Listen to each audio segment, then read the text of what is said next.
got it, brother. Go ahead. Okay. All right, Mary Nance, this one's for you. Another childhood memory that I have was the day that Marvin Gaye died. Anybody know who Marvin Gaye was? I remember Marcy was a big Marvin Gaye fan. She gave me her Marvin Gaye records. And I wasn't necessarily big on Marvin Gaye at the time, but I remember the day that he died. I was a Michael Jackson fan, as you learn this point. Anybody know the day Marvin Gaye died? The date? Okay. He died on April 1st, 1984. Every generation has its historical moments of collective grief and disbelief, moments we forever remember exactly where we were when the deaths of Kennedy, King, Clemente, the Space Shuttle Challenger explosion, when the planes hit the towers on 9/11. Some of these things I was around for, some I was not. But I remember the day Marvin Gaye died. It was the day I saw my father cry. In 1984, I was halfway to manhood, living halfway between Motown and Michael Jackson's hometown. I knew nothing of Orwell's Big Brother, Reaganomics, Beirut, or the Contras. My world consisted of playing guns with my brothers, a meager allowance, and the Dallas Cowboys.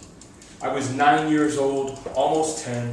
That April Fool's Day, my father and I seated side by side on the burgundy brick patterned couch, living room awash in the electric blue-gray glow of the television, father and son sharing a can of Pepsi as fathers and sons are wont to do in the last remnants of a spring Sunday evening, before it slips away into work and school. The talking head announces the shooting of a soul singer by his father in a furious fit. On the day before his 45th birthday, my own father, barely 30, slumps back as if a bullet has struck him in the chest, puts his working man's hands to his music lover's ears as if by blocking out the messenger's voice, he can make the message come undone. I watch my father watch the newscaster, waiting for the whole thing to be called a ruse, an April Fool's Day prank, so we can laugh and say, that was a good one. They really had us fooled. But the punchline never comes. There is no rebuttal. The newscaster is on to the next story, and my father's face is a Pamplona of tears. In 1984, Marvin's Sexual Healing may have been my father's soundtrack, but Michael Jackson's Thriller was mine. More than a decade would pass before I'd come to fully understand and appreciate Marvin's gift for music, his turbulent life, or my father's sense of loss that day, weeping for a man he never knew, but a soul whose trouble mirrored his own. So what's a boy to do when his father cries like a baby for the crimes of another son's father? He reaches out his 9-year-old arms, brushes away the saltwater bowls, running down his father's face, wraps his small arms around his neck and hugs him until... And should I someday be blessed with sons of my own, may they never be afraid to sing like Marvin, cry like their grandfather, and love as if eternally nigh.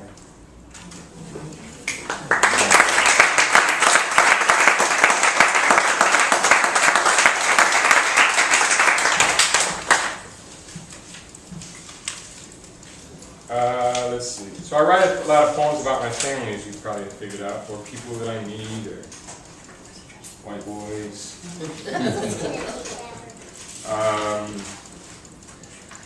Many of us know there was an incident recently that really outraged a lot of us, and I thought a lot about the shooting of Trayvon Martin in Florida this, February? Late February? February 26th. Thank you.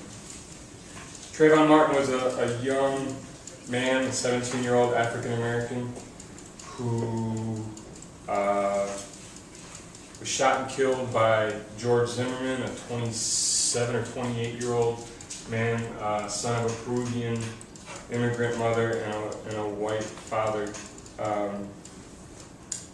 Trayvon Martin was walking home from a trip to the convenience store, wearing a hoodie, talking on his cell phone to his girlfriend or a female friend, and passed through a neighborhood that George Zimmerman thought he didn't belong or that he looked suspicious in. George Zimmerman called 911. You all know the story, yeah? Called 911. They said, don't follow the young man. They'll send police. George Zimmerman followed and confronted the young man and then ended up shooting him. It seems to me like, it seems on the surface like a very simple case, and of course there was this outrage once it really took off about justice for Trayvon Martin. That was kind of the rallying cry. I think the thing that was hard for me is when we talk about justice, what are we calling for? I feel strongly about prison abolishment as a long-term goal. I work, I fight, I speak, I write against the prison system. There are a few people that I would lobby. Maybe Dick Cheney is one of them. Should spend a whole lot of time in prison, and yet that was basically what was being called for. So here we were as a nation asking for another Latino to be incarcerated. I understand what he did was wrong. I think we have to think more complexly about what justice means. One of the things that really struck me about this case was how much each of these characters in this story resembled family. So I wrote this poem. It's called I Have a Brother.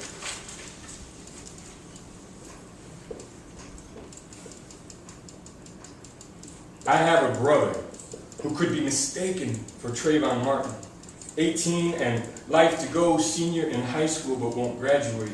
Got a new tattoo on his neck, talks to his girl on his cell phone and wears hoodies on the regular, just as I did at 17, 18, still do at 38. My little bro is black and Mexican and he fits the description. Coincidentally, my little bro even shares Trayvon's last name. And I know that could have been him lying in a puddle of his own blood, murdered for being in the wrong skin, at the wrong place, wrong time. He fit the description of a dangerous threat to our post-racial sensibilities. At 17, my little bro got busted for stealing wine from Walmart and got community service, a slap on the wrist. Trayvon Martin didn't steal anything, bought his Skittles and iced tea, and got a death sentence, bullet in the chest. And I have another brother, a year younger than me, who could be George Zimmerman. Like Zimmerman, we have one Latino parent and one white. Coincidentally, this brother shares the same last name as me. We were best friends growing up until we grew apart. He went off to Air Force Academy, I went off to college. He wanted to be an Air Force pilot, an FBI agent, a state trooper. I wanted to be a comic book artist, a football player, a revolutionary. He ended up a probation officer, now a jail commander, loves God, country, family, obsesses over crime, carries a gun for self-defense. On weekend nights, he listens to the police scanner, knows every juvenile delinquent by name and case number. I ended up a bookstore worker, a soccer player, and a community organizer. On weekend nights, I read poems about my brothers, the criminals, the delinquents, the dead.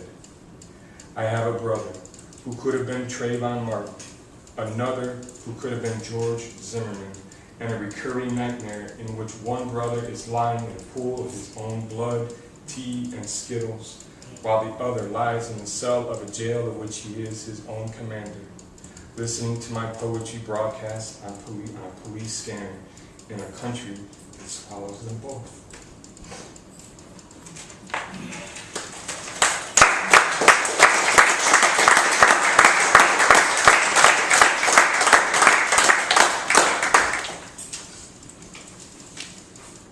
All right, let's make fun of some Mexicans. And some white folks, and some other folks. Let's just Go ahead. I wrote this poem last year for the Dia de los Muertos celebration at Fort Museum of Art. So I'll read it. Everybody loves a dead Mexican. Yes, verdad. Everybody loves a dead Mexican, and what is there not to love? We Mexicans somos mucho más manageables, misteriosos, and marketables, más exotic, erotic, and entertaining, more profitable, prophetic, and peligroso. We are so much more honorable, harmless, and even happy when we are dead. Porque cual calavera nos sonríe para eternidad, ¿no? Órale, everybody loves a dead Mexican. Ay, los gringos who mispronounce our nombres, misappropriate our cultura, mistake our deaths as the end of our miserable lives. How the gringos love them, some dead Mexicans, more than we love the living ones. So much safer this way because a dead Mexican can't cross their borders and can't take their jobs, can't be their neighbors, can't date their daughters. Porque a dead Mexican doesn't get welfare, doesn't ask for a raise, will never be your jefe, has no chance of ever being president of Los United Estates of Gringolandia. Not that a living Mexican does either. Won't teach your son Spanish cuss words or how to roll a joint. Won't or cause you to clutch your purse and cross the street when walking downtown at night. How every liberal gringo loves a dead Mexican. How ironic they paint their face even whiter to show how down with the brown they are. How they love their dead Mexicans, su Frida Kahlo y su Che Guevara, who isn't even Mexican, but what's the difference?